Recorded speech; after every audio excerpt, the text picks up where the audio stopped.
வணக்கம் சார். எப்படி இருக்கீங்க? நல்லா இருக்கு. சார் 2 நாட்கள் பார்த்தீங்கன்னா, தொடர்ந்து அமைச்சர்கள்லாம் பதவி ஏத்துக்கிட்டு இருக்காங்க. ஐயுஎம்எல் கட்சி, விசிகல இருந்து. இப்போ முன்னாடி பார்த்தீங்கன்னா, ஐயுஎம்எல்ல இருந்து தான் நாங்க ஆதரவு தரமாட்டோம் அப்படின்னு சொல்லியிருந்தாங்க. இப்போ திமுகல இருந்து முழுமையா விலகி வந்து தாவேகா கட்சியில கூட்டணியில இருக்காங்க. இது எதனால இந்த திடீர் மாற்றம்? இல்ல அவங்க இப்ப கூட விலகி வந்துட்டோமான்னு சொல்லல. ம். ஆனா அமைச்சரவையில சேர்றோம். அத பத்தி இன்னும் முடிவு பண்ணலன்னு அவங்க சொன்னதா நேற்றைக்கு ஐயுஎம்எல் தலைவர் நேற்றைக்கு பேட்டியில நாங்க இப்போதைக்கு மந்திரி சபையில சேர்றதுன்னு முடிவு பண்ணியிருக்கோம். ம். ஆனா கூட்டணியிலிருந்து விலகுறத பத்தி நாங்க பேசல. ம். எங்க தலைமை சொன்னதுனால இத செஞ்சிருக்கான்றாரு. அதனால அவங்க இன்னும் திமுக கூட்டணியில தான் இருக்கிறாங்கன்னு தான் சொல்லிட்டு இருக்காங்க. ம். அதே மாதிரி இந்திய கம்யூனிஸ்ட் மார்க்சிஸ்டும், இந்திய கம்யூனிஸ்ட் கட்சியும் அததான் சொல்லிட்டு இருக்காங்க. நாங்க அந்த கூட்டணியில தான் இருக்கிறோம். ம். ஆமா. விடுதலை சிறுத்தைகளும் இதுவரைக்கும் அப்படிதான் சொல்லிட்டு இருந்தாங்க. இனி இன்னைக்கு நடக்கிற அந்த வார்த்தை போர்லாம் பார்க்க சொல்ல அவங்க அடுத்து என்ன முடிவு எடுப்பாங்கன்னு தெரியல. ஆக இந்த விஜய் ஆட்சி அமைக்கிறதுக்காக திமுக கூட்டணியினுடைய ஆதரவை அவர் தேடி போய் பெற்று இன்னைக்கு திமுக கூட்டணி இந்தியா கூட்டணியா இருந்தது. ம். இப்போ இந்தியா கூட்டணி விஜய் பக்கம் வந்துருச்சு. திமுக தனித்து விடப்பட்டிருக்குன்னு தான் இதுல இருந்து தெரியுது. இப்ப அதுல தேமுதிகவும் இருக்கிறாங்க சார். அதுல தனித்து விடப்பட அப்படிலாம் இல்லையே! இல்ல தேமுதிக எனக்கு தெரிஞ்சு இந்தியா கூட்டணியில இருந்ததா தெரியல. திமுக கூட்டணியில தான் அவங்க போய் சேர்ந்தாங்க. அதுக்கு முன்னாடியே இந்தியா கூட்டணி பார்லிமென்ட் தேர்தல்ல அ இவங்க எல்லாம் ஒற்றுமையா இருந்து காங்கிரஸ் தலைமையில ராகுல் பிரதமர் ஆக்கணும்னு சொல்லி ஸ்டாலின் அமைச்ச கூட்டணியா அப்போ சொல்லிட்டு இருந்தாங்க. அந்த கூட்டணிய தான் ஆட்சி நடத்துது, தொடருதுன்னு சொல்லிட்டு இருந்தாங்க. அந்த கூட்டணியில தான் தேமுதிக போய் சேர்ந்தாங்க. அதனால அவங்க காங்கிரஸ் கிட்ட கேட்டு சேர்ந்தாங்களான்னு தெரியல. ஆனா ம். இன்னைக்கு காங்கிரஸ் தலைமையிலான இந்தியா கூட்டணியில திமுக தனித்து விடப்பட்டிருக்கிறதா? அல்லது அங்கிருந்து திமுக வெளியேற போதான்றதா இப்ப கேள்வி. ஏன்னா, இந்திய யூனியன் முஸ்லீம் லீக் இங்கேயும் அவங்க கூட்டணியில இருக்கிறாங்க. ம். கேரளாவிலயும் அவங்க கூட்டணி ஆட்சியில காங்கிரஸ் கூட்டணி ஆட்சியில இருக்கிறாங்க. அதனால அதே மாதிரி காங்கிரஸ் இங்க பதவியேற்பு விழாவுக்கு அ ஸ்டாலின் போல. ஆனா ராகுல் காந்தி வந்தாரு. ம். இன்னும் சொல்லப்போனா அந்த அமைச்சரவை பதவியேற்பு நிகழ்ச்சியிலேயே அந்த மரபுக்கு மாறா மேடையிலே இருந்தாரு. 2வது முதல் அமைச்சரவை கூட்டத்திலையும் அந்த 3 முடிவுகள் எடுக்க சொல்லியும் ராகுல் காந்தி அது கேபினட் அமைச்சர்கள் தான் இருக்கணும். ஆனா அந்த மரபுக்கு மாறா ராகுல் காந்தியும் கூட இருந்தாரு. ம். இதெல்லாம் பார்க்க சொல்ல இது முழுக்க முழுக்க இந்தியா கூட்டணியினுடைய ஆட்சி தான் தமிழ்நாட்டுல இருக்கிற மாரி இன்னைக்கு பார்வையாளர்களால் பார்க்கப்படுகிறது. இன்னைக்கு இந்தியா முழுக்க இருக்கிற அரசியல்வாதிகள் தமிழ்நாட்டிலும், கேரளாவிலும் காங்கிரஸ் கூட்டணி ஆட்சி அமைச்சிருக்குன்னு தான் பேசுபொருளா இருக்கு. அதனால இப்போ திமுக தான் அந்த கூட்டணியிலிருந்து வெளியேறுகின்ற சூழ்நிலை வந்திருக்குன்னு நான் நினைக்கிறேன். இப்ப தாவேகா கட்சி ஆரம்பிக்கும் பொழுது பார்த்தீங்கன்னா, ஆட்சியிலும் பங்கு, அதிகாரத்திலும் பங்கு, கூட்டணிக்கு வர்றவங்க, அவங்க வெல்கம் பண்றதுக்கு ரெடியா தான் இருந்தாங்க. இன்னைக்கு வந்து நாங்க ஆதரவு தரோம்ன்னு சொல்லி ஆதரவு குடுக்க வந்தீங்க. இப்ப நாங்க உங்களுக்கு அதிகாரம் தாவேகா சார்புல குடுக்கறதுனால, அதையும் வாங்கிக்கிறீங்க. இது ஆரம்பத்திலேயே அவங்க வந்து கூட்டணிக்கு வந்திருக்கலாம்ல. இந்த காலதாமதம் எதனால? இல்ல இது காலதாமதம் இல்ல. இது ஒவ்வொரு கட்சியினுடைய பச்சோந்தித்தனம். அவங்க மக்கள்கிட்ட அணுகும்போது திமுக ஆட்சி அமையணும்னு சொல்லி ஸ்டாலின் முதலமைச்சர் ஆக்கணும்னு சொல்லி வாக்கு கேட்டாங்க. அதுதான் ஒரு சமய சார்பற்ற அரசா இருக்கும்னு சொன்னாங்க. மத நல்லிணக்கத்திற்கு இதுதான் ஒரு சரியான ஆட்சியா இருக்கும். இன்னும் சொல்லப்போனா ஐஎன்டிஏ கூட்டணிக்கு ஸ்டாலின் தான் தமிழ்நாட்டினுடைய முகமாக பார்க்கப்பட்டவர்.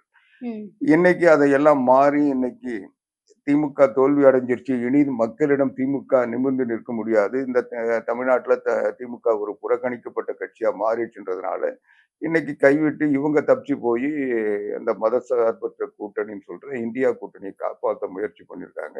ம். அவங்களுக்கு பதவி கிடைக்கிறதுன்றதுனால அங்க போய் பதவியில இருக்காங்க. இப்போ இன்னைக்கு பார்த்தீங்கன்னா, S P Velumani, C V Shanmugam press meet குடுத்துருக்காங்க. என்னன்னு பார்த்தீங்கன்னா, நாங்க வந்து கட்சிய பிரிக்கணும்னு நெனைக்கல. உடைக்கணும்னு நெனைக்கல. ஒரு கருத்து வேறுபாடு மட்டும் தான் இருந்துச்சு. எங்களுடைய பொதுச் செயலாளர் வந்து இபிஎஸ் அவர்கள் தான். நாங்க அத மனதார ஏத்துக்கிறோம் அப்படின்னு சொல்லியிருக்காங்க. அவங்க ஏத்துக்கிறது, ஏத்துக்காது அவங்களுடைய உரிமை இல்ல.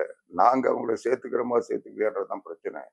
இவங்க நெனைச்சா போய் விஜய் எங்க தலைவர்ன்னு சொல்லி அவர் ஆட்சிக்கு ஆதரவு தரேன்னு சொல்லி போய் நிப்பாங்க.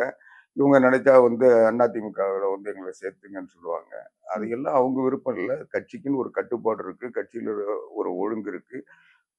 கட்சியினுடைய கட்டுப்பாட்டை மீறி அல்லது கட்சியை காட்டி கொடுக்கறதுக்கு இவங்களுக்கு ஏதோ பதவி கிடைக்குன்னு அங்க போனாங்க. இலவு காத்த கிளி போல ஏமாற்றப்பட்டு இன்னைக்கு திரும்பி வராங்கன்றதுக்காக கீழ விழுந்தும் மீசையில மண் ஒட்டலன்னு சொல்லிட்டு அவங்க ஏதோ ஒரு சாக்கு சொல்றாங்க. இவங்க கருத்து வேறுபாடு எப்படி வந்தது? ஏன் வந்தது?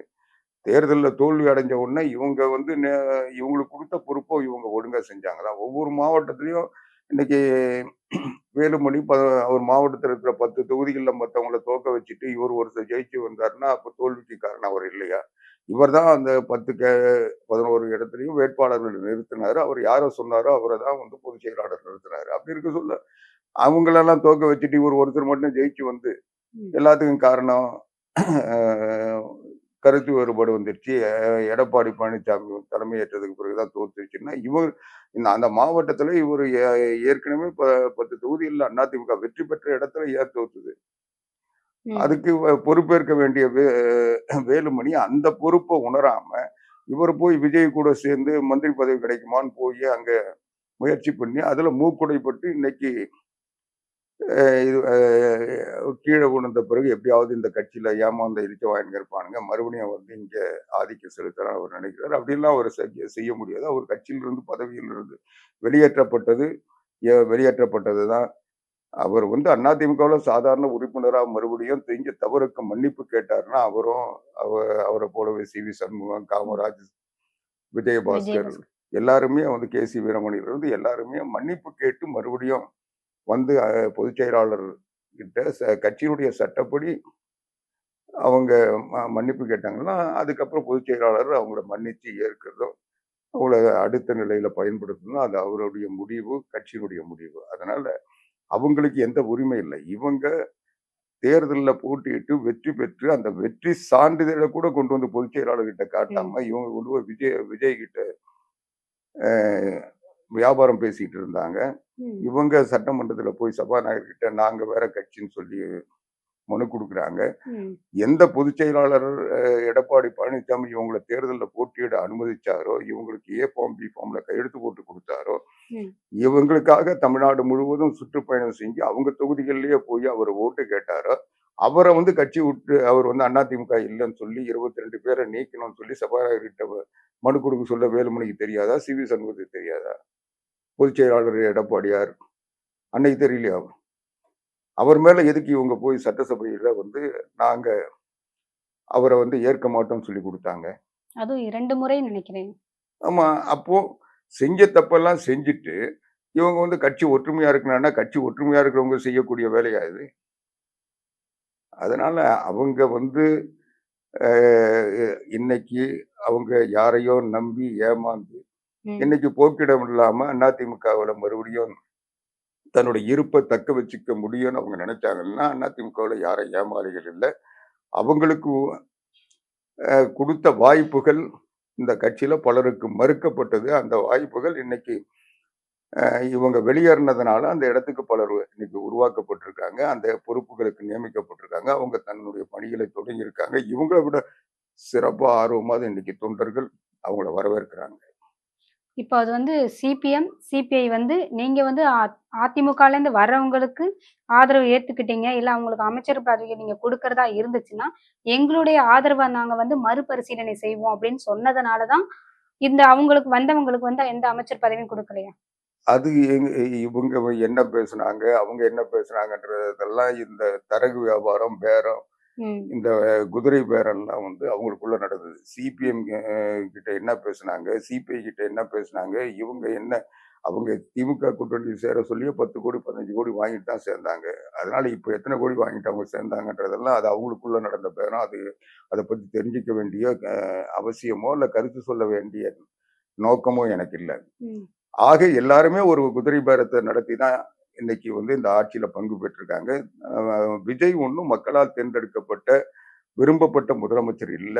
அப்படி ம். விருப்பப்பட்ட முதலமைச்சரா இருந்தா, அவர் 118க்கு மேல மக்கள் அவர தேர்ந்தெடுத்திருப்பாங்க. இன்னைக்கு கூட மொத்த ஓட்டுல பதிவான ஓட்டுல ஒரு 34% தான் அவருக்கு வாக்களிச்சிருக்காங்க. மீதி 66% அவருக்கு எதிர்ப்பான ஓட்டு தான். அவருக்கு ஒண்ணும் பெரிய அலை இல்ல. 8 மாவட்டத்துல விஜய் கட்சிக்கு ஒரு சட்டமன்ற உறுப்பினர் ம். கூட இல்ல. அதனால இது எல்லாமே வந்து விஜய் ஆட்சி அமைக்க மக்கள் உரிமை கொடுத்துட்டாங்க, மக்கள் விரும்பி அலை அடிச்சிருச்சுன்னா, அலை அடிச்சா தமிழ்நாடு ஃபுல்லா அடிச்சிருக்கணும். ஏன் 8 மாவட்டத்தில் அலை நுழையல? அதனால இது எல்லாமே இந்த ஒரு சூதாட்ட கும்பலுடைய பிடியில தமிழ்நாடு சிக்கிருச்சு. அந்த சூதாட்ட கும்பலுடைய முயற்சிகள், அந்த சூதாட்ட பணம் இன்னைக்கு களத்துல விளையாடிட்டு இருக்கு. அப்படிதான் இன்னைக்கு அந்த ஆட்சி அமைச்சிருக்கு. இந்த ஆட்சியை வந்து நம்பிக்கை வாக்கெடுப்பு பெறுகின்ற பொழுது, இந்த ஆட்சிக்கு ஆபத்து வந்துரும்ன்ட்டு பயந்துகிட்டு சி.வி. சண்முகத்தையும், எஸ்.பி. வேலுமணியும், காமராஜையும், விஜயபாஸ்கர் போன இந்த கண்காணிகளை வச்சு அவங்க வந்து தன்னுடைய பலத்தை நிரூபிச்சுட்டாங்க. அவங்க வேலை முடிஞ்ச உடனே இவங்களை தூக்கி குப்பையில போட்டாங்க. அதுதான் நடந்தது தவிர, இதுல வந்து இவங்க வந்து இவங்க நம்ம ஆட்சி அமைக்க சொல்ல நம்மள அமைச்சர் ஆக்கிடுவாங்கன்னு நினைச்சிட்டு இவங்க போய் அவங்க கிட்ட காலில் விழுந்து அவங்க கொடுத்த சூட்கேஸ சோஃபாவை வாங்கிட்டு இவங்க சந்தோஷமா பக்கே கொடுத்து வரவேற்று எல்லாம் கொண்டாட்டம் போட்டாங்க. அது கடைசியில் அவங்க முடிஞ்ச உடனே அவங்களுக்கு இப்போ வேலை முடிஞ்சிருச்சு. ஏன்னா இன்னும் 6 மாதத்துக்கு இந்த விஜய் ஆட்சி மேல நம்பிக்கை இல்லா தீர்மானம் கூட கொண்டு வர முடியாது. சட்டப்படி ஒரு நம்பிக்கை வாக்கெடுப்பு பெற்ற பிறகு 6 மாதத்துக்கு அந்த ஆட்சியை எந்த நம்பிக்கையில்லா தீர்மானம் உட்பட எதையும் கொண்டு வர முடியாது. அதனால 6 மாசத்துக்கு அவங்க ஜோசப் விஜய் தான் முதலமைச்சர். அதனால அவர் தைரியமா இவங்களெல்லாம் வச்சுட்டு நம்பிக்கை வாக்கெடுப்பு சட்டப்படி அவர் தன்னுடைய பெரும்பான்மை நிரூபிச்சிட்டாருன்ற தைரியத்துல அவங்களுக்கு தேவையான அவங்கள ஆட்சியில சேர்த்துட்டு இருக்காங்க. அதனால இப்போ அவங்க யாரையும் எதிர்பார்த்து இல்லை. இன்னைக்கு கூட திருமாவளவனும் இந்திய யூனியன் முஸ்லீம் லீக் ஷாஜகானா இன்னைக்கு பதவி ஏற்றிருக்காங்கன்னா அதை பத்தி அவர் கவலைப்படலை. நேற்றே அவங்க மந்திரி சபையில 33 பேர் கொண்டு வந்துட்டாங்க. இன்னைக்கு 2 பேருக்கு அவங்களுக்கு இடம் வச்சிருந்தாங்க. அந்த 2 பேர் இன்னைக்கு ஃபில்லப் பண்ணிட்டாங்க. அதனால யாரை பத்தி அவங்களுக்கு கவலை இல்லை. 6 மாசத்துக்கு நம்ம தான் முதலமைச்சர்ன்றதுல அவர் உறுதியா இருக்கிறாரு. அதுக்கு பிறகு நம்ம இருப்போமா இல்லையான்றதை காலம் பதில் சொல்றோன்னு அவர் காத்திருக்காரு. ஏன்னா அவர் சொன்ன வாக்குறுதிகள் எதையும் நிறைவேற்றுகின்ற தகுதியோ திறனோ ஆற்றலோ அவங்க கிட்ட இல்லை. அதை வந்து மக்கள் 6 மாதத்துக்கு மேல அவங்களை அனுமதிக்க மாட்டாங்கன்னு தெரியும். அப்படி அனுமதிச்சாலும் இங்க இருக்கிற அவருடைய எண்ணிக்கை வந்து அதுக்கு தொடர்றதுக்கு எந்தவித உதவியும் செய்யாது. ஏன்னா இப்ப வாங்கி வச்சிருக்கவங்க எல்லாம் 6 மாதத்துக்குள்ள என்ன நிலை எடுப்பாங்க? இன்னைக்கு ஒவ்வொருத்தரும் அவங்கவுங்க போக்குல போக ஆரம்பிச்சாங்கன்னா இந்த அரசு ஒரு சரியான நிலைப்பாட்டுல செயல்பட முடியாது. தன்னிச்சையா அங்க தாவேக்காவுல இருக்கவங்களே இன்னைக்கு கட்டுப்பாடற்ற நிலையில அதிகாரம் என்னன்னு தெரியாம, ஆளுங்கட்சினா என்னன்னு தெரியாம, சட்டமன்ற உறுப்பினர்னா என்னன்னு புரியாம, அங்கங்க அலுவலகங்கள்ல போய் மிரட்டுறது, அங்கங்க போய் அதிகாரத்தை இவங்களே செயல்படுத்துறது, அச்சுறுத்துறதுன்ற நிலை இருக்கு. இது தொடர்ந்துகிட்டு இருந்தா மக்களே அவங்கள விரட்டி அடிப்பாங்க. இப்போ தமிழ்நாட்டுல வந்து 4 முனை போட்டி இருந்துச்சு. இந்த 4 முனை வேட்பாளர்களுமே ஓரளவு தான் பிரச்சாரம் பண்ணாங்க. இதுல வந்து இபிஎஸ் அவர்கள் தான் முழுமையா தமிழ்நாட்டுல உள்ள அனைத்து மாவட்டங்களையும் கவர் பண்ணி உயிர் கொடுத்து பிரச்சாரம் பண்ணாரு. அப்படி ஒரு தலைவரை வந்து நீங்க உதறி தள்ளிட்டு நீங்க இங்க வரணும்னு நினைச்சீங்க. இப்ப திருப்பி நீங்க அவர் கூட போய் சேரணும்னு நினைக்கிறீங்க. இபிஎஸ் அவர்கள் அதை ஏத்துப்பார்களா? இல்ல இபிஎஸ்க்கு தனிப்பட்ட எந்த வெறுப்பு இல்லம்மா. அவர் அதிமுகவை ஒரு பலமான கட்சியா உருவாக்கணும். புரட்சித் தலைவர் எம்ஜிஆர் உருவாக்கிய இந்த இயக்கம், புரட்சித் தலைவர் அம்மா அவர்கள் கட்டி காத்த இந்த இயக்கம் இன்னும் 100 ஆண்டுகளுக்கு பிறகு இந்த இயக்கம் வலிமையோடு இருக்குன்னு சொல்லி அம்மா சொன்னாங்க. ஆட்சியில் இருக்கணும்னு விரும்பினாங்க. அதற்குரிய கட்டமைப்பை உருவாக்குறது தான் எடப்பாடி பழனிசாமி அவர்கள் தன்னுடைய நோக்கமா மட்டும் இல்ல லட்சியமா வச்சுக்கிட்டு நீங்க சொன்னது போல கடந்த ஓராண்டுகளாக ஒவ்வொரு தொகுதியா போய் பிரச்சாரம் பண்ணாரு. நாள்தோறும் மக்களை சந்தித்தாரு. நாள்தோறும் பத்திரிகைகளை சந்தித்தாரு. எல்லா பிரச்சனைகளுக்கும் அவர் ஒரு தீர்வை சொன்னாரு. எல்லாருடைய உணர்வுகளையும் உள்வாங்கி அதை ஒட்டி அவர் வாக்குறுதிகளை தந்தாரு. எல்லாமே அவர் ஒரு அரசியல் கட்சி என்ன செய்யணுமோ, ஒரு தலைவர் எப்படி நடந்துக்கணுன்றதுக்கு ஒரு எளிமையாகவும், இலகுவாகவும் ஒரு கிராமத்து விவசாயியை போல மக்களோட பழகி இணக்கமான ஒரு தலைவரா இருந்தாரு, இருக்கிறாரு. அதுல வந்து எந்த ஐயமும் இல்லை. ஆனால் இன்னைக்கு இந்த தேர்தல்ல வெற்றி வாய்ப்பை இழந்ததுனால அவரை எதிர்க்க முடியாதவங்க, நேரடியா அரசியல் களத்துல அவரை வீழ்த்த முடியாதவங்க, இந்த தேர்தல் தோல்வியை வச்சு அவரை வந்து தமிழ்நாட்டுல வந்து இவர் ஒரு வலிமையான தலைவரா நிலை கொண்டுறக்கூடாதுன்றதுக்காக பலகீனப்படுத்துறதை நினைச்சிட்டு இன்னைக்கு அவரை கார்னர் பண்ணி அவரை எல்லா முனைகளிலிருந்தும் அவர் மீது தாக்குதல் தொடுக்கிறாங்க. ஆனா இது மக்களுக்கு தெரியும். இன்னைக்கு ஒவ்வொரு மக்களும் வந்து ஒரு நல்ல தலைவரை இழந்துட்டோம், ஒரு நல்ல முதலமைச்சரை நம்ம கஷ்டப்படுத்திட்டு உணர்வு எல்லாருக்கும் இருக்கு. அவங்க எப்படி நடந்ததுன்னே தெரியாம இன்னைக்கு இந்த தேர்தலில் அனைத்து இந்திய அண்ணா திராவிட முன்னேற்ற கழகத்திற்கு வந்த தோல்வி எதிர்பார்க்காத தோல்வி அவங்க பார்க்குறாங்க. ம்.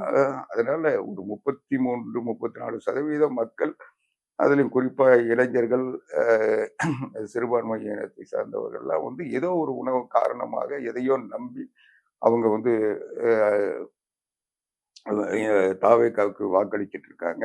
அந்தந்த தொகுதியில இருக்கிற வேட்பாளர் கூட யாருன்னு தெரியல. அவங்க வந்து எப்படிப்பட்டவங்கன்னு தெரியாம, அவங்க வந்து ஓட்டு கூட கேட்காதவங்களுக்கு ஓட்ட போட்டுட்டுமே இன்னைக்கு வருத்தப்படுறாங்க. இன்னைக்கு ஒவ்வொரு தொகுதியிலயும் நம்முடைய சட்டமன்ற உறுப்பினர் யாருன்னு தெரியாம பல தொகுதிகள்ல இருக்கிறாங்க. அவங்க வந்து இதுவரைக்கும் அந்த சட்டமன்ற உறுப்பினர பார்க்கவே இல்ல. நாளைக்கு ஏதாவது ஒரு பிரச்சனைன்னா, தொகுதி பிரச்சனைய அவர்கிட்ட போய் எப்படி சொல்ல முடியும்? நமக்காக யார் இருக்காங்கன்ற பாதிப்பு அவங்களுக்கு இருக்கு. அதனால நிச்சயமா இது வந்து தமிழ்நாட்டுக்கு வந்து ஒரு சோதனையே தவிர, ம். இது அனைத்து இந்திய அண்ணா திராவிட முன்னேற்ற கழகத்திற்கு எந்த பாதிப்பும் இல்லை. இன்னைக்கு எடப்பாடி பழனிசாமியினுடைய அருமையை மக்கள் புரிஞ்சுக்கிற ஒரு வாய்ப்பா இத நான் பார்க்கிறேன்.